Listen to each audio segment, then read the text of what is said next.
Hi there, Smart Drivers. Rick with Smart Drive Test talking to you tonight about a new defensive driving model that I've put together for you to keep you safe on the roadways, to be a safer, smarter driver. Stick around. We'll be right back with that information.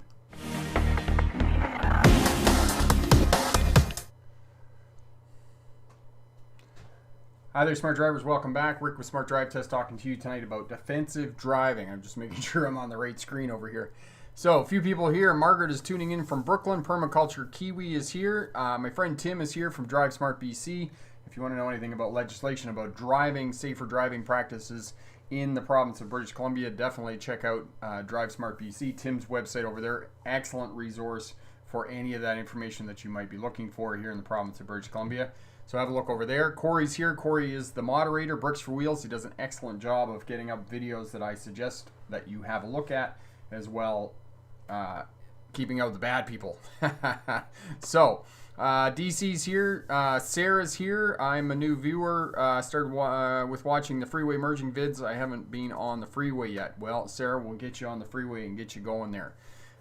Vincent, been watching this channel since over a year. I passed my road test on the 26th of January. Congratulations. That is absolutely awesome. Vincent says Smart Drive Test is awesome. Thank you for that. Katie's here. And Singh, hello. Sheldon tuning in from Baltimore, Maryland. Baltimore, Maryland. Get the right state there. So lots of people here tuning in tonight. That's awesome. And so the way it goes here with the presentation is I do the presentation. As I said, this is a completely new defensive driving model that I am proposing. And I've also hung it on the coattails of Star Trek, just so you'll remember what the acronym is. And 96 says I drove offensively once and started invading Canada. Yes, the 51st state, New Jersey. So lots of people here. So essentially do spend 10 or 12 minutes here on the presentation, and then for the remainder, it's 10 or 12 minutes usually. For the next 45 minutes or so, I answer any questions you have about passing a driving test, being a safer, smarter driver, and as well, if you're starting your career as a truck or bus driver, we can help you out with that as well. So I'm going to get going with the presentation here and to get through that, and then we can talk about definitions of social driving more in the question and answer period. We can talk about driving smarter, driving defensively, driving in the wintertime, and essentially this defensive driving model that I'm proposing will work anywhere in the world. It will work to help you pass your driver's test. It will help you to reduce and mitigate risk of being involved in a crash. And as I said, which is the thrust of the channel here, and the thrust of what we're trying to do is to make you a safer, smarter driver. So without further ado, here we go. So defensive driving, and the acronym is SPOC 3. And yes, we have 3 SPOCs for you. And as I said, I've hung it on the coattails, or placed this model squarely on the coattails of Star Trek to help you remember it. For those of you who are new to the channel, my name is Rick August. I do have a PhD in legal history. I graduated from the University of Melbourne in 2006 with my doctorate, which my expertise is in policing as it relates to traffic. So that's kind of my PhD. While I was going to university at the University of Melbourne, I drove buses for Greyhound, one of the local bus lines as well. So I have bus experience. I have truck experience. Most of the 1990s, I drove freight in and out of the United States, mostly east of the Mississippi, but I did make it out to the western states, and running LTL freight. 1997, I became a licensed commercial driving instructor. My expertise is in air brakes. I've done retraining with drivers and done car stuff as well. So I've done everything from motorcycles all the way up to trucks and buses and air brakes. And if you want more details about me, you can go over to the website there, smartdrivetest.com /Rick August PhD autobiography, and you'll find out more about me. So what is defensive driving? And according to the American Society of Safety Engineers in 2006, driving in a way that allows you to save lives, save time and money in spite of the conditions around you and the actions of others on the roadway. And Corey's put up my autobiography, the link there for you. You can click that and have a look at that. And, one of the criticisms that I have about existing defensive driving models and defensive driving theories is that they're mostly theories. They're not, they're not paint by number, 1 to 2 to 3 to 4, do this, and your driving will improve, and the chances of you being involved in a crash are going to be significantly reduced. I don't see a lot of them doing that. The Smith Space Cushion System, which was developed in the 1940s by Harold Smith, is probably the most comprehensive defensive driving model, and it's still taught by most commercial driving schools. And then, of course, after that, then you get SIPD, which is, see, interpret, predict, execute, and then you get IPD, and you get, the very clever one that ICBC came up with, which is see, think, do, which, is unfortunately very terrible. And so defensive driving worldwide, the World Health Organization in 2004 said an estimated 1.2 million people a year are killed in road crashes, and as many as 50 million are injured. And of course, most of these are in the developing countries in the world. And I use that word loosely, developing countries, because I don't know what the politically correct term is right now. But projections indicate that those figures will increase by 65% over the next 20 years, unless there is a new commitment to prevention. And of course, now we have what's it called? Road Zero, I think it's called. Something zero. Basically bringing road crashes to zero, which I think is a completely unattainable goal. Unfortunately, I mean, it would love to do that. But anyway, in countries that we live in North America, the United States, Canada, Europe, Australia, road crashes are not that dramatic. They are dramatic, but they're not as dramatic as what Hugh said in 2004. I hit the wrong one here. Bear with me. Sorry. There we go. Okay, so SPOC 3. SPOC 3, and the 3 comes back to the S. So it's social driving. Driving is a social activity. Vision Zero. Thank you, Tim. So Vision Zero is essentially what, and Margaret said that as well, Vision Zero, to bring traffic crashes and traffic deaths to zero, which I think is unattainable. It's just not possible. You put people in moving vehicles and they're gonna crash. That's just what happens. Okay? So, social driving. Driving is a social activity, and I'll talk about the hallmarks of social driving. The next one is space management, and space management is the most critical element of this defensive driving model that I'm proposing. Speed management, posted speed limit, flow of the traffic, whichever is less for the purposes of your driving test. However, after you get your license, I encourage you and strongly counsel you to keep up with traffic flow. That way you are going to be much more predictable on the roadways. And then communication and observation. It should be observation and communication. 4 should be observation and communication. Anyway, you get the drift there.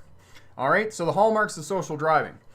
Stopping too close in a queue, in a line of traffic, following too close to other traffic. Traffic always follows too close. They drive in clusters up and down the highways. Not stopping for stop-signed intersections. I did a video of this last week on four-way stops, and you can see it's four-way stop signs that very few people stop. Okay, driving over painted islands, not signaling, not looking before reversing, drifting over when turning on multi-lane roads, eating and drinking in the vehicle, and using telematics while driving. And these are just some of them. I mean, there are many, many, many other hallmarks of social driving, what people do every day after they get their license. So these are what you're dealing with every day, and it's not a matter of if other road users are going to be unpredictable. It's simply a matter of when they are going to be unpredictable, and do you have habits in place, driving habits in place, that are going to keep you safe in the event of this happening.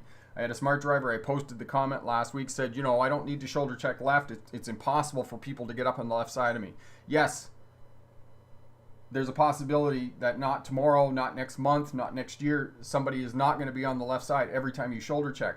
But maybe in 15 years, somebody might be on the left side, and that you need to shoulder check left, and that habit that you've developed and used for years and years and years, that one day is going to keep you safe. So you need to develop habits that will keep you safe.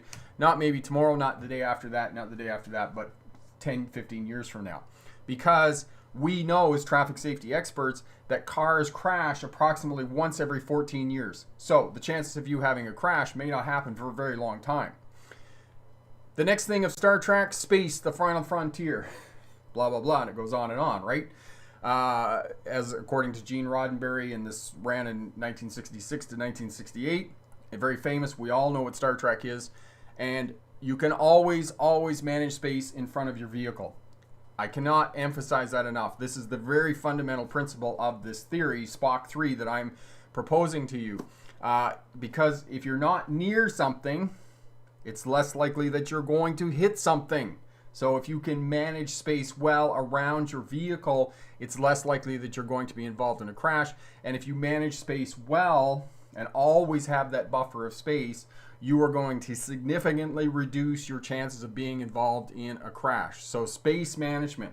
And Corey will put the video up for you on 5 defensive driving strategies. And I talk about space management. I show you how to do that. And of course, there are other components of this theory that dovetail with this.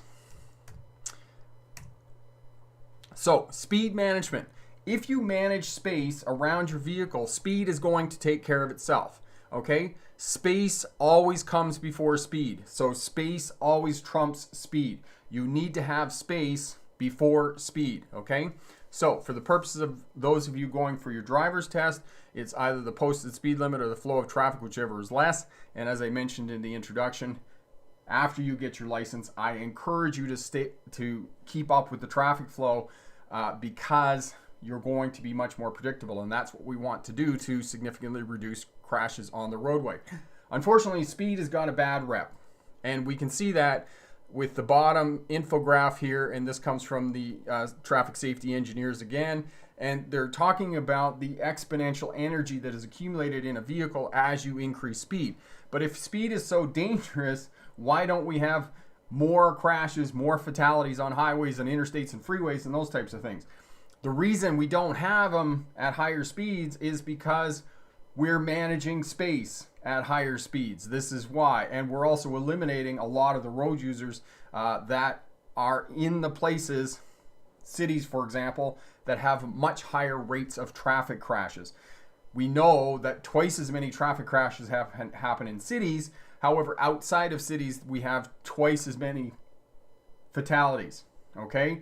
So we know that speed is dangerous because exponentially we have more energy in the vehicle as you increase speed. We can talk about that later. Single points of contact. This is brand new, Tim. I created this a couple of weeks ago. This is absolutely brand new. I'm very fascinated that you were trying to Google that. Okay, so observation. The third tenet here. Fourth, maybe third. Fourth, it's the fourth. Okay, forward scanning pattern, which includes looking as far down the road as far as possible so that you can interpret what is happening on the roadway, looking at other traffic, seeing what other traffic is doing, taking note of traffic signs. So many people do not read traffic signs, okay? So, observing forward traffic, shoulder checking when you're turning, changing lanes, or moving sideways, and looking before you reverse. This is the number one reason for backing crashes, is because people put the vehicle in motion and then they look. And I cannot advocate enough how much I like backup cameras. I love the fact that backup cameras are almost standard equipment after kind of 2015, 2016. I think that they are paramount in increasing safety in reversing crashes. So I really like backup cameras, okay? And so that's observation. The last one is communication, and most of this comes from the Smith Base Cushion system, okay? The way that we communicate lights and signals.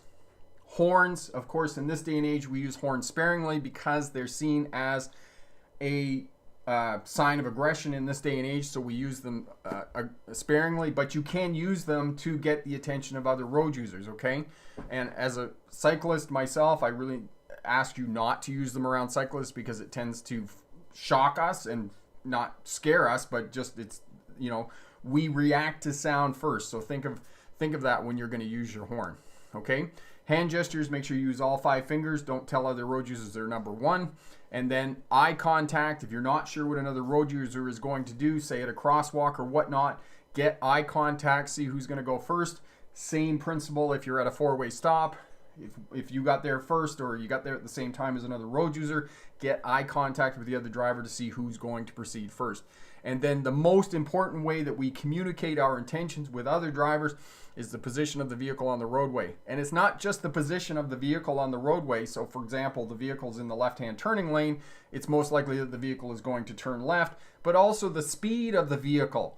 If you're in a 30-mile-an-hour speed zone in the city and you got a car that's doing 20 miles an hour and they're kind of wandering around and they're signaling and they turn their signal off and on, that is communicating to you, the person behind them, that it's probably an older person, they're looking for something, they're confused or something's going on. And I have this experience on a daily basis, and usually senior drivers, you get behind them, they're driving slower, they're not signaling properly, they're taking their turns too wide and those types of things. So there's a lot of things that how the vehicle is being driven will communicate intention to you.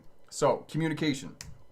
And the last piece of this that I haven't figured out kind of how to weave in yet, and maybe you could help me with this, is MIT, which is intersections, okay? So locating intersections, mapping intersections, and then tracking road users at the intersection, because 40%, more than 40% of crashes occur at intersections. So it is imperative that you look far down the road, you find where the intersection is, you mentally map what kind of an intersection is it. Is it an uncontrolled intersection? Is it a controlled intersection at a stop sign, controlled intersection at a yield sign, controlled intersection at a simple traffic light configuration, or is it a complex intersection with turning lanes, advanced green lights, slip lanes, right slip lanes, turn lanes, those types of things. So what kind of an intersection is, and have all of that mapped in your head, and then figure out where are the road users at the intersection. Do we have cyclists? Do we have senior citizens on mobility aids? Do we have pedestrians? Where are the pedestrians? What time of the day it is? Where is the intersection? Is it located to a number of bars and those types of things? And you showed up there at midnight. Is there a possibility that you could have drunk pedestrians walking across the intersection against the traffic light that you potentially could cross paths with and significantly increase your chances of being involved in a crash? So all of this questions and information needs to be processed in a very short period of time as you're driving through an intersection. So, and then track the intersections and of course scan the intersection and track where the road users are before you proceed through the intersection. So that's a very quick kind of introduction to SPOC 3, which is social driving, space management, speed management, observation, and communication. Good luck on your driver's test, and remember, pick the best answer, not necessarily the right answer. So we'll head back over here and have question and answer period about anything about passing a driver's test, anything about being a safer, smarter driver, and starting a career as a truck or bus driver. I'm still laughing about Tim, single point of contact. So Tim, what were they talking about in terms of single point of contact? What was that in reference to? It sounds like it's related to inappropriate touching or something at school or whatnot. Okay, Sarah, I installed a mic and smart radio to just say, hey, Google, play song without having to touch any of the controls in your vehicle. That's often. Permaculture, yes, Spock said, live long and prosper, and I'm sure he's still saying that. Hi Rick, I had a hard time on lane changing, new driver here. Okay, I don't know whether, Rihanna, you've had a look at the lane changing video. Corey will put that up for you if you haven't had a look at it yet. That'll really help you out. Trudes Brown, hello my friend. George, okay, hello. Sarah, I wonder if we are allowed to use backup cameras during road tests. I assume no, because they want to test our skills. So Sarah, you are allowed to use backup cameras. You don't have to put anything over it for the purposes of your driver's test. You can check the backup camera the way that you would a mirror. Okay, so you're gonna sit in the vehicle, put one hand on the top of the steering wheel, the other hand behind the passenger seat, and you're going to look out the rear window. Before you start backing up, you're going to check the backup camera and you check the mirrors.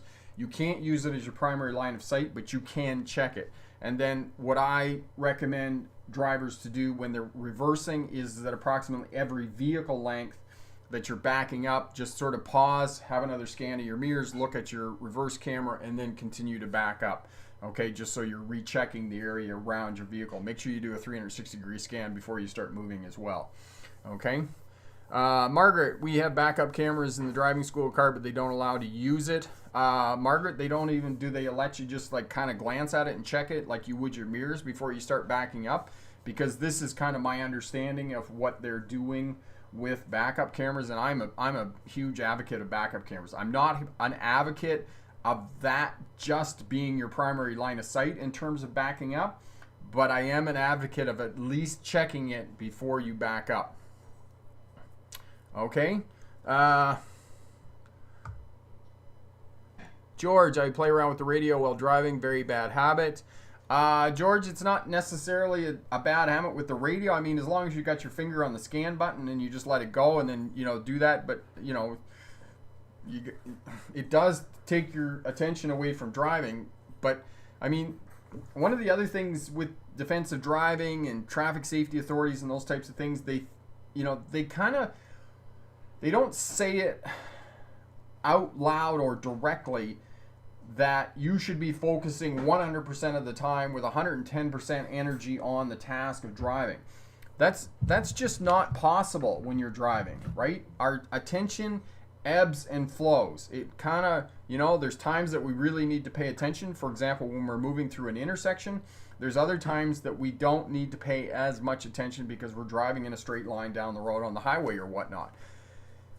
So this is the other thing in the back of my mind while I'm kind of creating this new defensive driving model is how do we teach drivers when they need to pay attention, when they need to be on red alert, to go back to the Star Trek analogy. When do we need to be on, kind of we're just flying around and we're kind of looking over at things and those types of things? When do we need to be on yellow alert where we're kind of looking around and we're kind of, maybe there's a hazard there that we need to get past? And then we're on red alert where we're on high alert and something's really wrong. So, maybe that kind of works.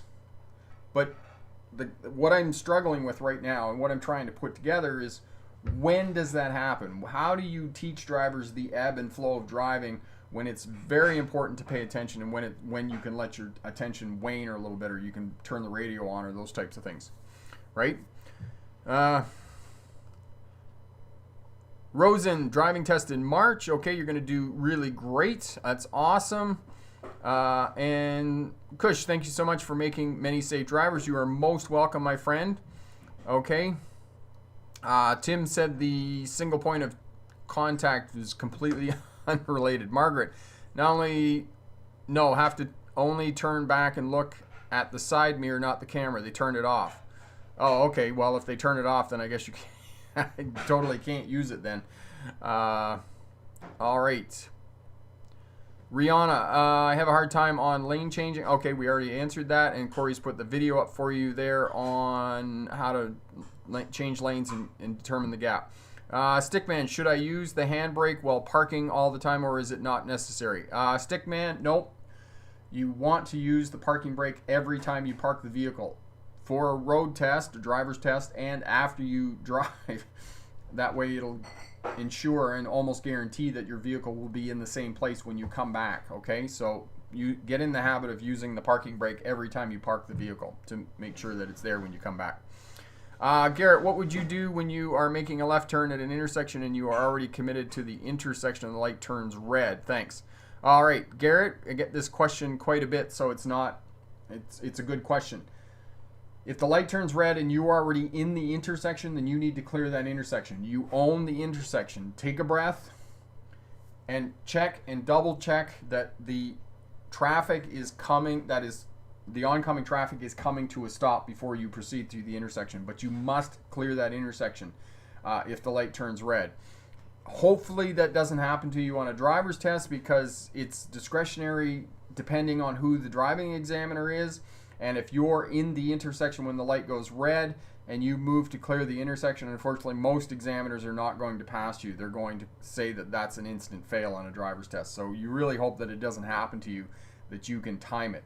Now, if you're in a complex, if you're at a complex intersection and the light doesn't work out for you, sometimes it's best just to stay behind the crosswalk line and wait for the next advanced green before turning, and that's a lot of times what I suggest to you. Alfred, your road test is in February. That is awesome. Garyani, I'm just starting learning driving, but I have a problem. I can't keep my car straight. The car always merges one lane or the other. So Garyani, one of the things you need to do is look farther down the road and start picking out landmarks, particularly other traffic, and you need to start following other traffic. And Corey will put up the video for you there on lane positioning and keeping your vehicle centered in the lane. That'll really help you out. Emma, what is the position of the vehicle when turning to the right? Emma, so when you're turning to the right, you want to move the vehicle as far to the right as possible without deviating into the bicycle lane. So most bicycle lanes on the right side are going to be solid white lines. For us here in North America, you can't cross that solid white line. However, there are some states in the US where when you get to the intersection, it's dotted, and it's a little bit odd for me, because essentially what happens is when you get to the intersection, so say that there's a car in the lane and there's a bicycle beside you, essentially what you're supposed to do in those states where the line designating the bicycle lane goes to dotted is that the car is supposed to kind of speed up, the bicycle slows down, the car moves over, and the bicycle comes out here and then goes around the right turning car. So look at the lanes separating the bicycle lane from the car lane, and if it goes dotted at the intersection, then you can move into the bicycle lane. If it stays solid, then you can't move into the bicycle lane for the purposes of making your right-hand turn. But as well, when you come up to the intersection to make your right-hand turn, you want to angle your car slightly to the right without going over the stop line, because if the light's red, you have to stop at the correct stopping position, which at most most intersections with traffic lights, there's going to be a stop line there, and you're going to have to stop before the stop line. All right. Katie, will I have an examiner follow me, or will they be in the vehicle with me during the COVID test? Katie, they're probably going to be in the car with you. I'm not aware of any states currently that are doing the chase car. Most of them are just, they're going to clean and disinfect the vehicle. They're going to wear face masks, and while you're driving, the examiner will be in the car, and you'll be in the car with the windows down for the duration of your test. So that's how they're doing the test right now. Garyana, good to see you. I'm from Texas. It's excellent to see you, my friend, as well. They're from the Lone Star State. Twitch, hi, I was wondering if I can get my driver's license in a different state and if it's legal. Twitch, if you reside in one state, you cannot get your driver's license in another state. I mean, unless you have some arrangement that, say, for example, your parents share custody and one parent lives in one state and another parent lives in another state, then there might be some possibility in that scenario, but you would really need to check with the DMV on that kind of living arrangement. But generally, if you live in the state of, say you live in Utah, for example, you have to get your license in the state of Utah. You can't go to California and then have your license issued in the state of Utah. It just doesn't work like that. Anastasia, good evening, Rick. Thanks a million for your videos. I passed my driving test on Friday, and today I drove myself to church and back, 90 minutes to and from. Anastasia from Seattle. Thank you so much, and thank you so much for letting us know. Congratulations, and that is just really, really awesome. And talking of celebrations, I did post this on the community tab today. Yesterday, we rolled over 180,000 smart drivers on the Smart Drive Test channel, so thank you so much for building this incredible community that empowers smart drivers and makes drivers smarter and safer on our roadways. So, thank you so much for that, because it's just a real honor to be part of this community. It's such a great community. So, thanks for that. CC, when I took mine, we just had masks on and he just sprayed the seat with disinfectant. Okay. So CC, you didn't have the windows rolled down for the duration of the test. Margaret, you just had a driver's test as well, and I think you said you had the windows down. So this is one of the other pieces that I would suggest you practice if you know that they roll the windows down for your driver's test, because it's going to be really noisy with the windows down when you're driving, and it could cause distraction if you're not used to that, or you haven't practiced driving around with the windows down and somebody else in the car writing on a clipboard sitting in a winter coat, because obviously it's the middle of winter right now and it's kind of nippy in some places like, you know, Ontario and New York State and whatnot. So hi Rick from GI. I had my road test on the 26th. What should I prepare for? Okay, so Georgia is closed circuit test, and Corey will put the video up for you. It's the closed circuit test. That's what you want to practice. So it's essentially in the parking lot, and depending on which driving center you're going to go to for the purposes of your closed circuit test, it could be kind of two different things. One is just a series of slow speed maneuvers, you know, reverse stall parking, 3-point turn in a parking lot with cones, and then you could have parallel parking with cones. If you're in the state of Ohio, it's going to be an Ohio maneuverability test. That's one version of the closed circuit test. The other version of the closed circuit test in the parking lot is like a kind of a mini circuit, like a mini road course, and they have stop signs, yield signs, crosswalks, traffic lights, those types of things. So that's the other potential version that you could get in a parking lot. And for those of you taking it in a parking lot, you have to bring your mentor. Your mentor will be in the vehicle with you, and make sure, that make sure that your mentor has a mask, okay? Because you got to have a mask for your mentor in the vehicle. Margaret, bring your glasses. If you use them during your permit test, it will be on file, and you will need to have them because they check. Yes, exactly what Margaret just said, and thank you for reminding me of that. Yes, bring money to the driver's test. Make sure you go pee at home with this whole crazy COVID thing, because some of these DMV test centers in New York and other large metropolitan places, you may not have access to toilets. So make sure that you go to the toilet at home before you show up for your driver's test. If you wear prescription glasses, make sure that you wear prescription glasses. Frank, my friend, greetings from snowy Michigan. I was driving around the Detroit suburbs today, and snow fun. And yes, I was seeing on Facebook today that some of the schools in Delaware were closed, that you guys are getting walloped with snow there on the East Coast. So yes. So you're driving around. What were you doing in the Motor City, Frank? That sounds like a lot of fun. When I worked for Burlington Motor Carriers, we had a yard there in Detroit as well, and it spent some time in Detroit. Developing, hi, I would like to ask why for new truck drivers with AZ licenses is hard to get a job. Companies ask 1 year driving experience.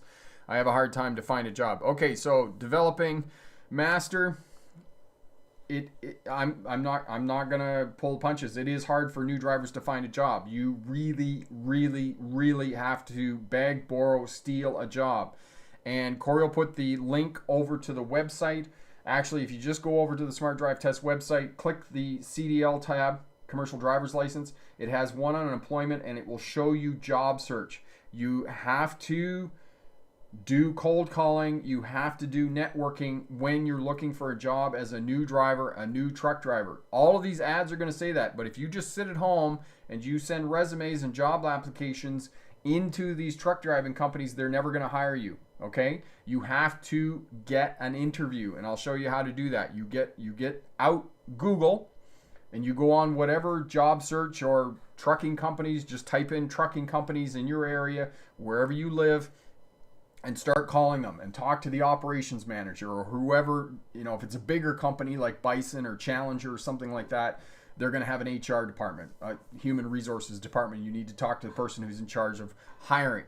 So you call them up, you say, listen, are you looking for truck drivers? This is who I am. This is how much experience I have. I'm looking for a job. I'll do anything. I'll drive anything. I'll drive a cube van. I don't care. I'll start at the bottom. Okay? And they'll say, okay, blah, blah, blah. And they'll hum and haw about it. And you say, can I drop my resume off? And they'll say, yes, you can. And you ask who the person is who is going to do the hiring. And you say to that person, you say, listen, can I drop it off tomorrow? Can I be there at 10 o'clock? Will you be there? If they say yes and they agree to meet you to take your resume from you, you get all dressed up, and if you're going to be a truck driver, you don't have to put a suit and tie on, but at least look nice, shave, have a shower, go in, hand your resume to them. You get a 1-minute interview with them. And that's what you need to do, because now you've just separated yourself from the 50 or 60 resumes in a pile that they've got on their desk and have to go through. Now they know you. They can put a face to the resume. You're not going to go in the slush pile. You say, and when you hand into them, you say to them, can I call you in a week? And make sure that you follow up, and make sure that you ask that you can follow up. Okay? And all of this information is over there in terms of finding a job, because it is hard for new drivers coming out of truck driving school to get a job. But you just have to be tenacious. You have to work hard. You have to job search, and you have to do as much work as you can to get in front of the person who's going to do the hiring to get a job. And it's not just new drivers coming into truck driving school. I tried to get a job 4 years ago when I went back to truck driving, and here I am, a driving instructor. I had 10 years of driving experience. I was a bus driver as well, and I thought, it's going to be a walk in the park to get a job. Man, it was almost 6 weeks before I got a job, before somebody hired me. I was just like, wow, this is crazy. So you really, really got to get in their face. You really got to do a lot of work to get a job with no experience. The other thing I would suggest is to go to companies like Challenger or Bison that have a mentorship program in place, and try to get in on that mentorship program. That will really, really kickstart your job as a bus or truck driver. Okay? Frank, okay, you're there. Okay, we're there.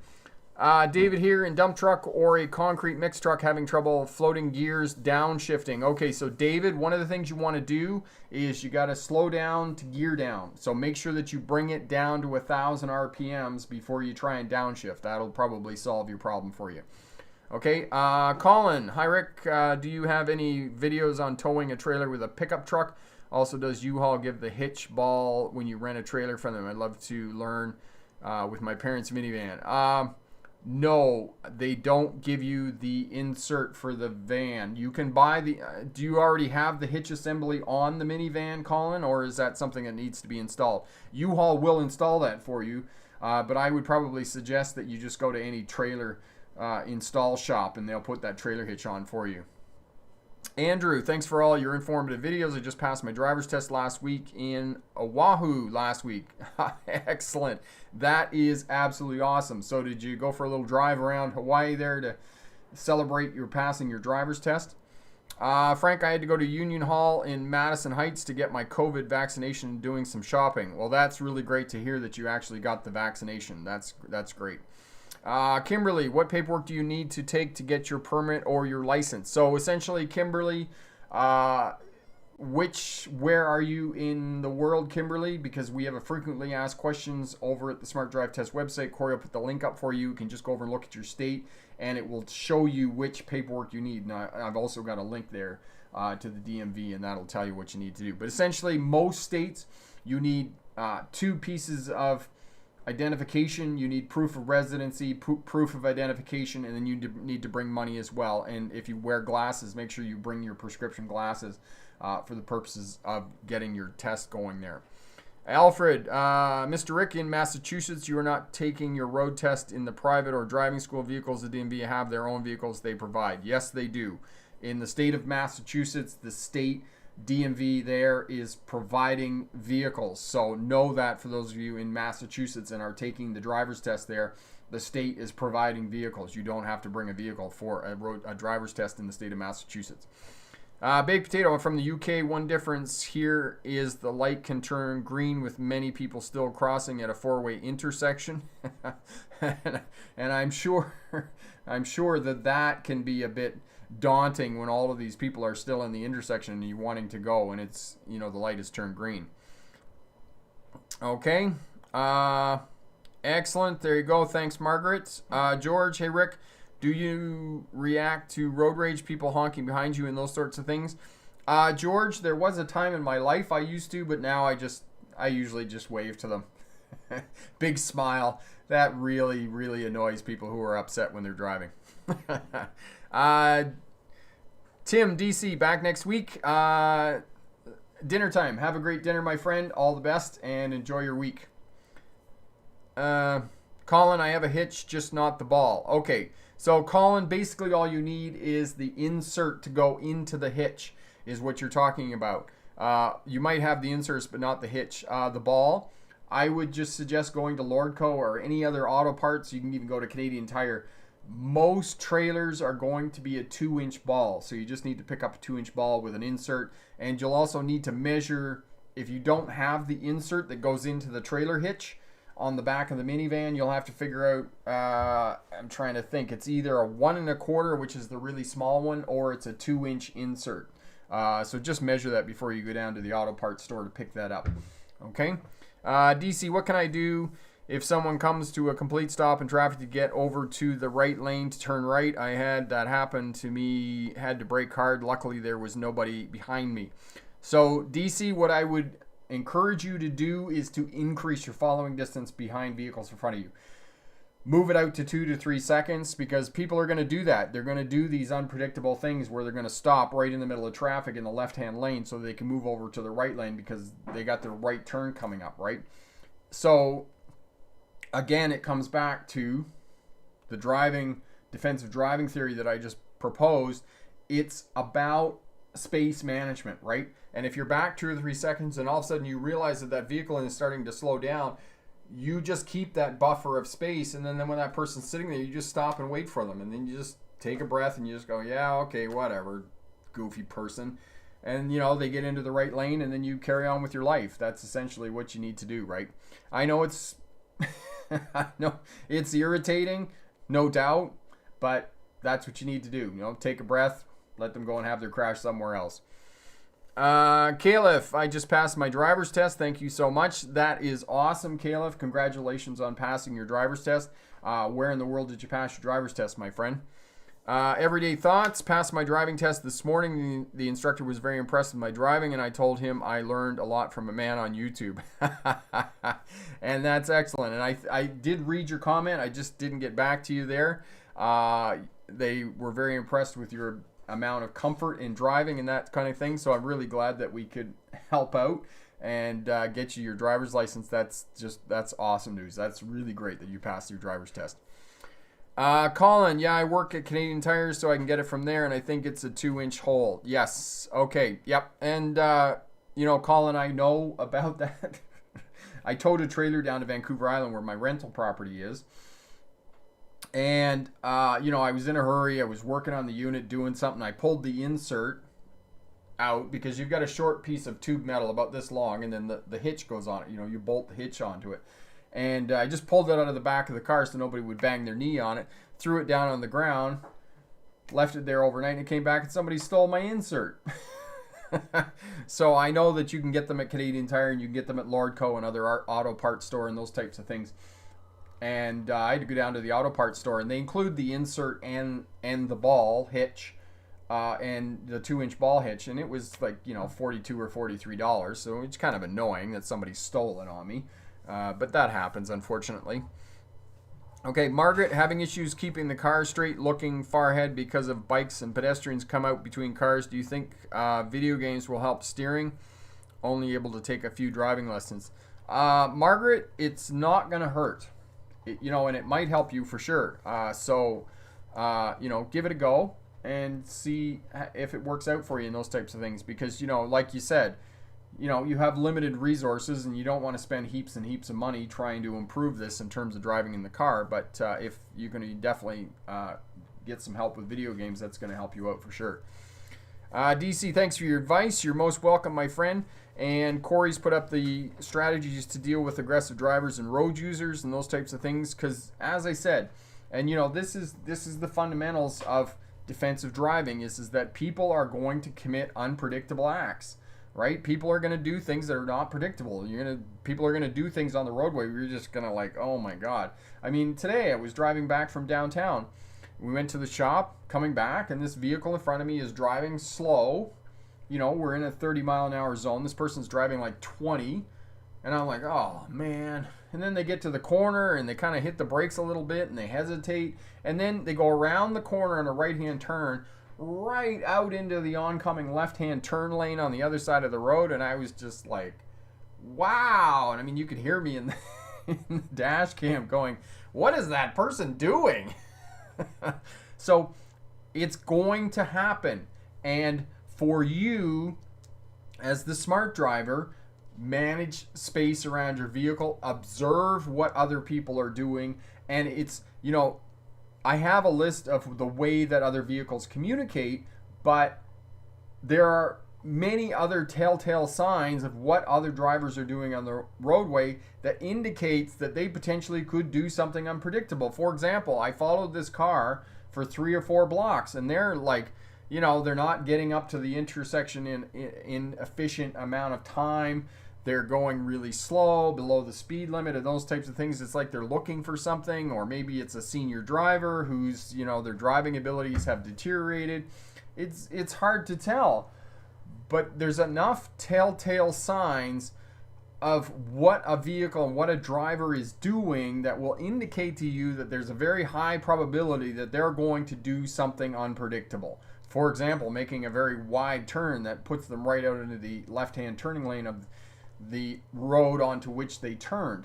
So when this happens, you just go, yeah, Rick told me people are going to do unpredictable things. Have a nice day. Go and have your crash. And, watch the video on Wednesday. Same thing. Somebody did something very unpredictable at the end of the video, and I just left it in there so you can have a look at it and you can see, it happens to me all the time that people do things unpredictable. However, I'm always scanning far ahead. I'm not saying that I don't make mistakes, because I do make mistakes. And, but I manage space well around my vehicle. I never, I always have 2 to 3 second following distance, and I always stop in a queue back so I can see the tires making clear contact with the pavement. So that will all come with experience. But there's some habits that you can put in place that will keep you safe and greatly reduce your chances of being involved in a crash. Garrett, what do you do when someone is entering the highway and you are in the right lane and they are trying to merge to the right and they are close to you? Entering the highway and you are in the right lane. Okay, so essentially, Garrett, you just let off the throttle a little bit. If the person merging onto the highway is doing what they should be doing, they're on the gas, they're going. Okay, and if they're doing that, they're doing the right thing and they are on the gas and they're going, you simply just have to slow your vehicle down 2 or 3 miles an hour and they'll get out in front of you and away they go. The other thing I would suggest to you, which is your even better option, is if you can move over to the left-hand lane, that's an even better option. But again, this ties into the defensive driving model, SPOC 3, of intersections.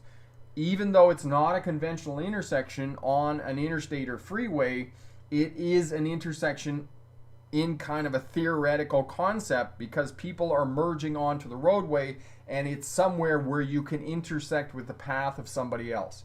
So you're looking far down the interstate, you're looking far down the highway, you're looking far down the freeway, and you're saying, okay, there's an on-ramp, there's an off-ramp.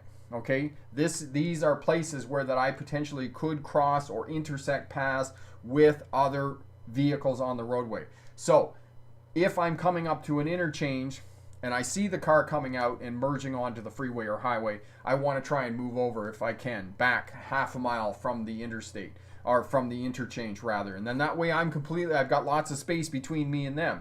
Or I see there's 1 or 2 vehicles, or there's a big rig coming out on there, and I just let off the throttle and I let them go. Or I get on the throttle and I get past them. So you have several options to keep yourself safe and to continue to manage space around your vehicle as you're driving. Okay. George, I drive slow when looking for a parking spot, but mostly when I see a car behind me, I pull over on the side and let them pass. That's one way of doing it. George, yes, for sure. Flexi just got in the chat. Don't know if this has been asked. If a driver is going the wrong way heading towards me, what should I do? How do I react? So, Flexi, one of the things you want to do is if there is a vehicle that's being completely, they're off the chain and they're coming towards you, always try and head towards the shoulder of the road, okay? And then that way, and try and get the vehicle slowed down as much as possible. But, one of the other things that you might have to do is that unpredictably you may both go the same way, right? So you kind of keep an eye on that vehicle and see where that vehicle's going.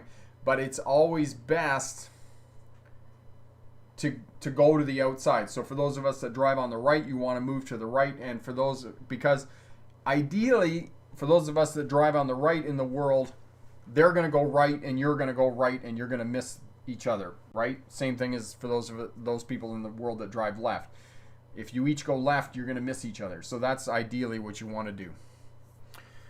Ed Moore, if you can speak Spanish, please come to Guatemala. It's a free-for-all here. I don't speak Spanish yet, but I could.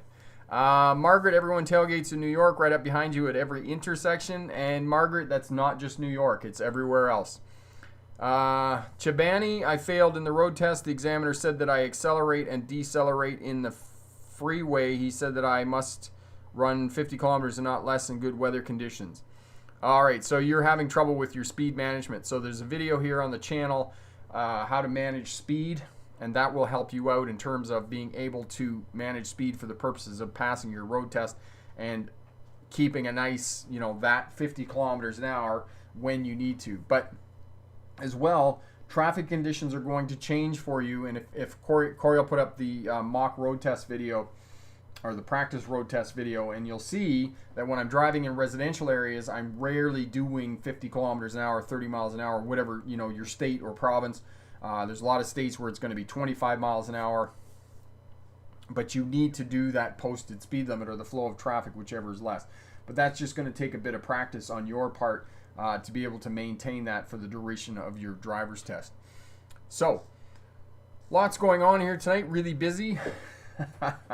Really great, really busy. There's a whiteboard over here on the side here. My son's writing on it, so I was wondering what he was doing. Maybe he's writing me a message. So Corey's put up the video on how to control the gas pedal and the speed, and Chibani, that really should help you out for the purposes of your driver's test. And as I said, SPOC 3, social driving, space management, speed management, observation, and communication.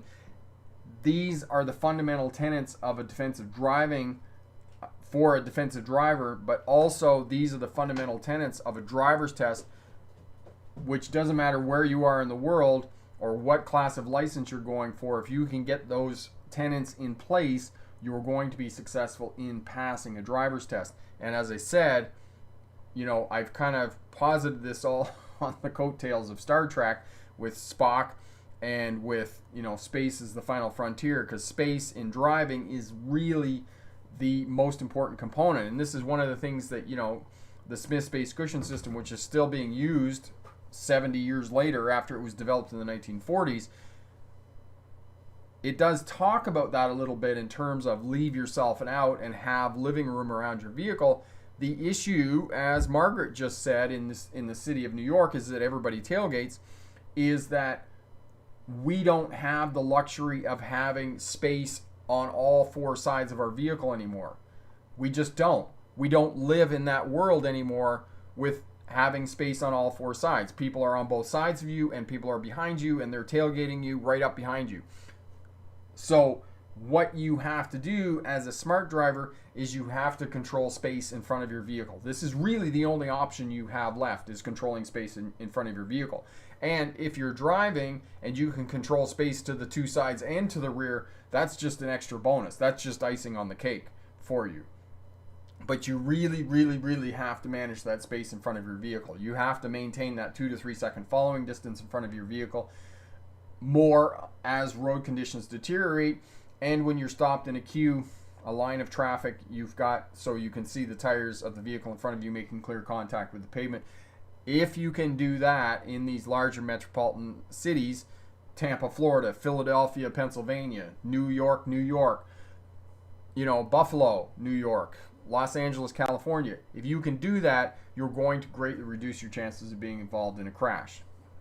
And particularly, a rear end crash or driving into a vehicle in front of you and those types of things. So know that for the purposes of SPOC 3 and the defensive driving model that I proposed, that this is the fundamental tenet, is really about space management. Joan, hello, this is a bit out of context, but what is the most exciting car you've driven and why? The most exciting car I've driven to date would be a Subaru WRX. there is a reason that the Subaru WRX was for a very long time the top rally car. There's just something about those vehicles. They are race car. They are race car caliber. So yeah, and we're working on some more interesting cars here. So we'll find some for you and make some interesting videos. All right, Alien, thank you for the tips. I have a knowledge test on the 3rd to get my permit and came to your channel to get some info on driving safety in the future. And we can really, really help you out, Alien, in terms of passing your knowledge test. There's a couple of videos here on the channel that will help you study for those, and Corey will put that playlist up for you, because there is a playlist on getting your learner's license and passing your learner's license, so that'll help you out as well. JC, hey Joe, here I got my driver's license 6 months ago. I'm having problems driving between double parked cars on small streets in New York City. Any advice? Go slow. When you're going past double parked cars and you just got to go into the other lane and those types of things, signal, communicate, go slow, because it's going to, you're probably having trouble with it being very tight on these narrow streets. Or, you may just have to turn around and go around the block some other way. But for the most part, or, do what most New Yorkers do. Just stop and honk your horn until they come out and move their car. Okay, DC, is it normal if my car rolls back a bit when I apply the handbrake? No, it's not normal, DC, because you're probably doing the sequence incorrect. So hold the foot brake, put the vehicle into park. I suspect you're driving an automatic vehicle. Put the vehicle into park, continue to hold the foot brake, and then apply the parking brake, and then release the foot brake, and that'll stop it from rolling back a little bit. Okay. Con, what's the best way to judge distance between the rear of a vehicle with no rear window and a wall or another vehicle? I drive a 22-foot long mini coach, and I'd like to get better at it. Thank you. That's just a matter of practice, Con, with the mirrors. And for the first couple of weeks, what I would suggest to you is when you think you're getting close to the wall, just stop, secure the vehicle, get out, go and look, get back in the vehicle, and I will almost guarantee you that after a week, maybe even 10 days, you will know exactly how close you are to that wall in the mirrors. And, even all the years I drove truck, some days you get it right and some days you don't. So it's just practice and experience. Okay, Majid, thanks for your awesome videos. It helped me to pass my driver's test. That is awesome. Congratulations on passing your driver's test. That's really great. Thanks for letting us know. Terrifical. I have mobility issues and unable to look back to the rear window while reversing. Will that go against me during my driver's test? Terrifical. If and this just goes not for Terrifical, this goes for other smart drivers who are taking a driver's test, and you have some sort of mobility disability or limitation. Tell the driving examiner. You need to tell them that. If you have something that you can't do, you can't turn your body or you can't move your body, then you need to indicate to the driving examiner.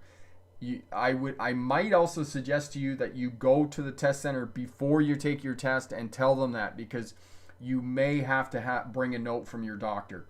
Okay, if they don't already know about your limitation or your disability, you may have to bring a note from your doctor to them. So just make sure that they don't need that when you show up. But I always tell students to be upfront with the examiner and tell them, okay?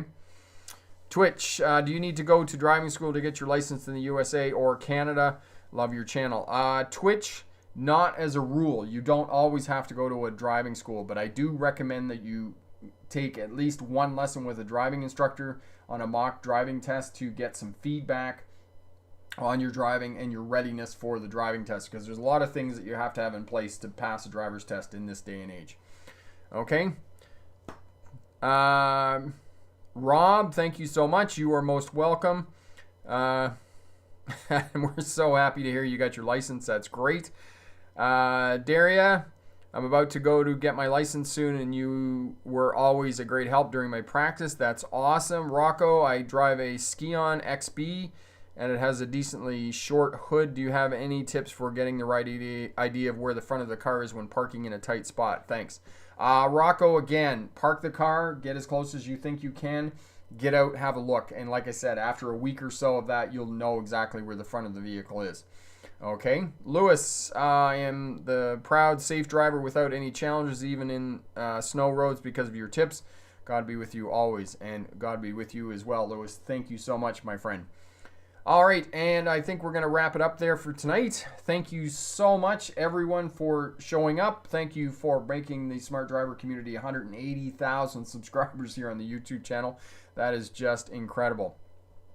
And for those of you who passed a driver's test in the last week or so, congratulations on passing your driver's test. That's really awesome. And for those of you who have a test coming up in the next week or so, good luck on that. If you have any questions, leave us a comment down in the comment section. Hit that thumbs up button. Send me an email, rick@smartdrivetest.com, if you have any questions at all. And we'll definitely help you out. And remember, pick the best answer, not necessarily the right answer. Have a great night. Bye now.